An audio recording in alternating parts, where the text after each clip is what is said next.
Please welcome back to Arcanex. So മക്കളെ ഇനി improvement exam, model exam, public exam ഇങ്ങനെ ഒരുപാട് എക്സാമുകൾ പ്ലസ് ടു കാര് കാത്തിരിക്കുകയാണ്. ഇതില് ഇംപ്രൂവ്മെന്റ് എക്സാം വളരെ തലവേദന എടുക്കുന്ന ഒരു എക്സാം ആണ് ഇംപ്രൂവ്മെന്റ് എക്സാം. നിങ്ങൾക്ക് അറിയാം, ഫസ്റ്റ് ഇയർ മാർക്ക് കുറഞ്ഞവർക്ക് ഭയങ്കര തലവേദന ഉണ്ടാക്കും, അത് ഉറപ്പാണ്. പക്ഷെ എന്നാൽ പോലും അത് സോൾവ് ചെയ്യാനുള്ള മാർഗമുണ്ട് നമ്മുടെ കയ്യിലല്ലേ. ഇംപ്രൂവ്മെന്റ് എക്സാമിന് വേണ്ടി അൾട്ടിമേറ്റ് ആയിട്ടുള്ള ഒരു സ്റ്റഡി പ്ലാൻ നിങ്ങൾക്ക് പറഞ്ഞു തരാൻ വേണ്ടിയിട്ടാണ് നമ്മൾ വന്നിരിക്കുന്നത്. അപ്പൊ ഇനി പ്രാക്ടിക്കൽ എക്സാം ഇങ്ങനെ നടന്നുകൊണ്ടിരിക്കുന്നതേ ഉള്ളൂ. അത് കഴിഞ്ഞാൽ ഉടനെ മോഡൽ എക്സാമിലേക്ക് കടക്കാണ്. അപ്പൊ മോഡൽ എക്സാം 21st അല്ലെങ്കിൽ 22nd കംപ്ലീറ്റ് ആകുന്നതോടെ നിങ്ങൾ എന്ത് ചെയ്യണം?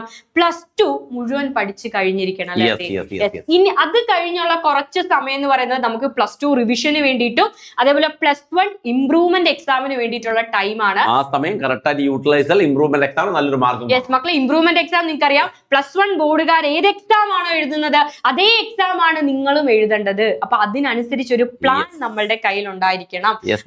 വെയിറ്റേജും കാര്യങ്ങളൊക്കെ വെയിറ്റേജ് അറിയാം, മാക്സിമം എത്ര സബ്ജക്ട് ചൂസ് ചെയ്യണം എന്നുള്ളത് ഏറ്റവും വലിയൊരു കാര്യമാണ്. അപ്ലൈ ചെയ്തത് എത്ര സബ്ജക്റ്റും ആയിക്കോട്ടെ, അത് മാക്സിമം പഠിക്കാൻ ഇനി എത്ര സബ്ജക്ട്, വളരെ കുറഞ്ഞ സമയം മാത്രമേ നമുക്കുള്ളൂ. അപ്പൊ സബ്ജക്ട് ചൂസ് ചെയ്യുന്ന സമയത്തൊക്കെ ശ്രദ്ധിച്ച് ചൂസ് ചെയ്യുക എന്നുള്ളത്. ഒന്നുകിൽ A+ ഏതാണ് കുറവെന്ന് നോക്കുക, അല്ലെങ്കിൽ +2 ഫിസിക്സ്, കെമിസ്ട്രി, മാത്തമാറ്റിക്സ് ആണ് ഡബ്ല്യു വാലുവേഷൻ ഒക്കെ നടക്കാറുള്ളത്. അപ്പൊ അതാണ് മാർക്ക് കുറവെങ്കിൽ അത് ചൂസ് ചെയ്യാൻ വേണ്ടിയിട്ട് ശ്രമിക്കുക മക്കളെ. അപ്പൊ ബുദ്ധിപരമായിട്ട് മാക്സിമം നമ്മൾ പറയുന്നത് ഒരു സബ്ജക്ട് എന്നാണ്, മാക്സിമം പോയാൽ 2 സബ്ജക്ട് നിങ്ങൾ അപ്ലൈ ചെയ്തത് കൂടുതൽ സബ്ജക്റ്റുകൾ ചൂസ് ചെയ്യുന്ന ഭയങ്കര ബുദ്ധിമുട്ട് തന്നെയാണ്.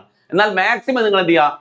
അത് മാത്രമല്ല, ഇപ്പൊ കെമിസ്ട്രി ഒക്കെ നോക്കുകയാണെങ്കിൽ +1 കഴിഞ്ഞ തവണ ടഫ് ആയിരുന്നു. നമുക്ക് കഴിഞ്ഞ വർഷത്തെ വെയിറ്റേജ് ഒന്ന് നോക്കാം, എന്നിട്ട് ഏതൊക്കെ ചാപ്റ്റേഴ്സ് ഒഴിവാക്കിക്കൊണ്ട് നമുക്ക് ഇംപ്രൂവ്മെന്റിന് വേണ്ടി പഠിക്കാമെന്ന് നോക്കാം. ബേസിക് കോൺസെപ്റ്റിൽ നിന്ന് 1 മാർക്കിന് ഒരു ക്വസ്റ്റ്യൻ, 2 മാർക്കിന് ഒരു ക്വസ്റ്റ്യൻ, 3 മാർക്കിന് ഒരു ക്വസ്റ്റ്യൻ, 4 മാർക്കിന്റെ ക്വസ്റ്റ്യൻ ഇല്ല, 6 മാർക്കിന്റെ ക്വസ്റ്റ്യൻ ആണ് സം ബേസിക് കോൺസെപ്റ്റ്സ് ഓഫ് കെമിസ്ട്രിയിൽ നിന്ന് ചോദിച്ചിരിക്കുന്നത്. അതുപോലെ സ്ട്രക്ചർ ഓഫ് ആറ്റം 7 മാർക്ക് മാത്രമാണ് സ്ട്രക്ചർ ഓഫ് ആറ്റത്തിൽ നിന്ന് വന്നത്. എന്നാൽ നമ്മൾ ഒട്ടും പ്രതീക്ഷിക്കാതെ ക്ലാസിഫിക്കേഷൻ ഓഫ് എലമെന്റ്സിൽ നിന്നും ക്വസ്റ്റ്യൻസ് മാർക്ക് കൂടുതലായിട്ട് കളഞ്ഞു. കാരണം ചെറിയ ചാപ്റ്ററാണ് ക്ലാസിഫിക്കേഷൻ, പലരും ഒഴിവാക്കി പോകുന്ന ചാപ്റ്ററാണ് ക്ലാസിഫിക്കേഷൻ, കുറച്ച് വെയിറ്റേജ് ആണെന്ന് പറഞ്ഞു. പക്ഷെ 11 മാർക്കാണ് ക്ലാസിഫിക്കേഷൻ വന്നത്. അതാണ് ഈ വെയിറ്റേജ് അറിഞ്ഞ് പഠിക്കണം എന്ന് പറയുന്നത്. അതേപോലെ ബോണ്ടിങ്ങിൽ നിന്നും 11 മാർക്ക് വന്നു, തെർമോഡൈനാമിക്സിൽ നിന്ന് 9 മാർക്കും, ഇക്വിലിബ്രിയത്തിൽ നിന്ന് 10 മാർക്കും. അപ്പൊ ഈ ചാപ്റ്ററിൽ നിന്നൊക്കെ 4 മാർക്കിന്റെ ചോദ്യങ്ങൾ ഉണ്ടായിരുന്നു മക്കളെ.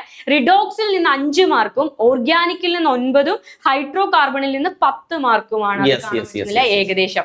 ഇതില് നമുക്ക് ഒഴിവാക്കാൻ പറ്റുന്ന ചാപ്റ്റർ സത്യം പറഞ്ഞാൽ റിഡോക്സ് എല്ലാ വർഷവും. ബാക്കിയുള്ളതിനൊക്കെ വെയിറ്റേജ് ചെറുതായിട്ട് മാറി മറിയാനുള്ള സാധ്യത ഉണ്ടെങ്കിൽ പോലും റിഡോക്സ് കമ്പാരിറ്റീവ്ലി വെയിറ്റേജ് കുറഞ്ഞ ചാപ്റ്റർ, ഒരു 5 മാർക്ക് ചാപ്റ്റർ ആണ്. അതുകൊണ്ട് തൽക്കാലം ഇംപ്രൂവ്മെന്റ് എക്സാമിന് പഠിക്കുന്ന സമയത്ത് ഇനിയൊന്നും പഠിച്ച് തുടങ്ങാത്ത അതിന് മേലെ സമയം കിട്ടും. പക്ഷേ റിഡോക്സിൽ ഒരു പ്രത്യേകത, വളരെ കുറച്ച് കാര്യങ്ങളെ ബാലൻസിങ് ഒന്ന് പഠിച്ചു വെക്കാനേ ഉള്ളൂ. എന്നാൽ പോലും ഇനി അത് ബുദ്ധിമുട്ടാണെങ്കിൽ ടൈം കളയരുത്. അപ്പൊ നിങ്ങൾ എന്ത് ചെയ്യണ്ട, റിഡോക്സ് വെയിറ്റേജ് കുറഞ്ഞതാണ്. അപ്പൊ ഇംപ്രൂവ്മെന്റിന് വേണ്ടിയിട്ട് ഈവൻ ഫുൾ മാർക്ക് നിങ്ങൾക്ക് അറിയാം 78 മാർക്കോളം ആയിരിക്കും ഫുള്ള് ചോയ്സ് ഉൾപ്പെടെ വരിക. അതിൽ 60 എഴുതിയാൽ തന്നെ ഫുൾ മാർക്കാ. അപ്പൊ A+ വേണ്ടവർക്ക് 2 or 3 ചാപ്റ്റേഴ്സ് ഒഴിവാക്കി പഠിക്കാം.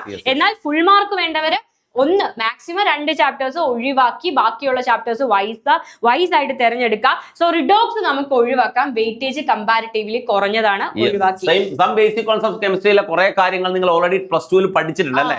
അതുമല്ല, അത് ചിലപ്പോ വെയിറ്റേജ് ഇത്തവണ കുറച്ച് കൂടി വരാൻ സാധ്യതയുള്ള ചാപ്റ്റർ ആണ്. അത് ഞാൻ പറയുന്നത് ബോണ്ടിങ്ങിന് നല്ല വെയിറ്റേജ് ആണെങ്കിൽ കൂടി ബോണ്ടിങ് വളരെ ലെങ്തി ചാപ്റ്റർ ആണ്, ടൈം കൺസ്യൂം ചെയ്യും മക്കളെ. അതേസമയം തെർമോയും ഇക്വിലിബ്രിയം ഒക്കെ നിങ്ങൾക്ക് തെർമോ പഠിക്കുന്ന ഒപ്പം തന്നെ ഇക്വിലിബ്രിയം പഠിച്ചങ്ങ് പോവാം. പക്ഷെ ബോണ്ടിങ് വളരെ ടൈം കൺസ്യൂമിംഗ് ആണ്. അത് വെയിറ്റേജ് കൂടിയ ചാപ്റ്റർ ആണെങ്കിൽ കൂടി നമുക്ക് എന്ത് ചെയ്യാം, വേണമെങ്കിൽ അത് ഒഴിവാക്കാം. നിങ്ങൾക്ക് ഏതിനാണോ ഏറ്റവും റിഡോക്സ് തൽക്കാലം മക്കൾ ഇംപ്രൂവ്മെന്റിന് വേണ്ടിയിട്ട് അവിടെ ഒഴിവാക്കി ചാപ്റ്റർ നിങ്ങൾ സെലക്ട് ചെയ്യണം. ആ ചാപ്റ്റർ ഏത് എന്നുള്ളത് നിങ്ങളെ ഡിപ്പെൻഡ് ചെയ്തിരിക്കും. നിങ്ങൾ ഫസ്റ്റ് ഇയർ ഓൾമോസ്റ്റ് പഠിച്ച് നന്നായിട്ട് പഠിച്ചു കഴിഞ്ഞത് ഏതാണ്? അത് ഓർഗാനിക് ഒക്കെ വലിയ ചാപ്റ്റർ ആണെങ്കിൽ കൂടി +2 ബേസ് ആവശ്യമുള്ള ചാപ്റ്റർ ആണ്. അപ്പൊ +2 അത് സഹായകരമാകും. അപ്പൊ ഓർഗാനിക് ഒഴിവാക്കാൻ മാക്സിമം ശ്രമിക്കരുത് നിങ്ങൾ. അതേപോലെ മക്കളെ സ്ട്രക്ചർ ഓഫ് ആറ്റം കുറച്ച് ലെങ്തിയാണ്. ക്ലാസിഫിക്കേഷനിൽ നിന്ന് ഇത്തവണ വെയിറ്റേജ് കുറഞ്ഞാണ് വരുന്നതെങ്കിൽ പോലും ഒഴിവാക്കരുത്. ചെറിയ ചാപ്റ്റർ ആണ്, ഈസി ആയിട്ട് സ്കോർ ചെയ്യാം, നന്നായിട്ട് പെട്ടെന്ന് പഠിച്ചെടുക്കാൻ പറ്റുന്ന ഒരു ചാപ്റ്റർ ആണ് ക്ലാസിഫിക്കേഷൻ. അപ്പൊ അത് ഒഴിവാക്കാൻ ഒരിക്കലും ശ്രമിക്കരുത്. റിഡോക്സിന്റെ ഒപ്പം വേറെ ഏതെങ്കിലും ഒരു ചാപ്റ്റർ ഒഴിവാക്കിയാൽ സെലക്ട് ആ സെലക്ഷൻ നിങ്ങൾക്ക് ഏറ്റവും ടൈം കൺസ്യൂമിംഗ് ആയിട്ട് നിങ്ങൾക്ക് തോന്നുന്നത്, ഒരുപാട് സമയം പഠിച്ച് കളയേണ്ടി വരുന്നതായിട്ട് തോന്നുന്ന ചാപ്റ്റർ റിഡോക്സിനൊപ്പം നമുക്ക് ഒഴിവാക്കാം. ഇനി റിഡോക്സ് നിങ്ങൾക്ക് ഈസി ആണെങ്കിൽ ആ ചാപ്റ്റർ മാറ്റി വെച്ചിട്ട് വേറെ ഇതിൽ നിന്ന് ഏതെങ്കിലും ഒരു ചാപ്റ്റർ ഒഴിവാക്കി തന്നെ പഠിക്കുക. വേറെ ഒരു വഴിയില്ല. വളരെ കുറഞ്ഞ സമയമാണ്. മാക്സിമം 2 സബ്ജക്റ്റിൽ മാത്രം ഇംപ്രൂവ്മെന്റ് ഫോക്കസ് ചെയ്യുക മക്കളെ. അതുപോലെ ഇംപ്രൂവ്മെന്റിന്റെ ക്ലാസ്സുകൾ നമ്മളുടെ ആപ്പിൽ അവൈലബിൾ ആണ്. +1 ബോർഡ് ക്രാഷ് നടക്കുന്നുണ്ട്. ആ ബോർഡ് എക്സാമിന്റെ അതേ ചോദ്യങ്ങൾ തന്നെയാണ് നിങ്ങളും അറ്റൻഡ് ചെയ്യുക. സോ ബോർഡ് ക്രാഷ് പർച്ചേസ് ചെയ്യുന്ന കുട്ടിക്ക് എന്തായിരിക്കും ഇംപ്രൂവ്മെന്റ് ക്ലാസ് ഫ്രീ ആയിട്ട് +2 ബോർഡ് ക്രാഷ് നിങ്ങൾ എടുക്കുകയാണെങ്കിൽ മക്കൾക്ക് തീർച്ചയായും ഫ്രീ ആയിട്ട് +1 ബോർഡ് ക്രാഷിലേക്ക് ജോയിൻ ചെയ്യാവുന്നതാണ്. അതിലൂടെ ഇംപ്രൂവ്മെന്റും പഠിക്കാം, +2 ബോർഡ് എക്സാമിന് വേണ്ടിയും ഒരുമിച്ച് പ്രിപ്പയർ ചെയ്യാം. അപ്പൊ ഓൾ ദ വെരി ബെസ്റ്റ്. നന്നായിട്ട് പഠിക്കുക. ഇംപ്രൂവ്മെന്റ് ഒക്കെ നന്നായിട്ട് നടക്കട്ടെ. All the very best. By.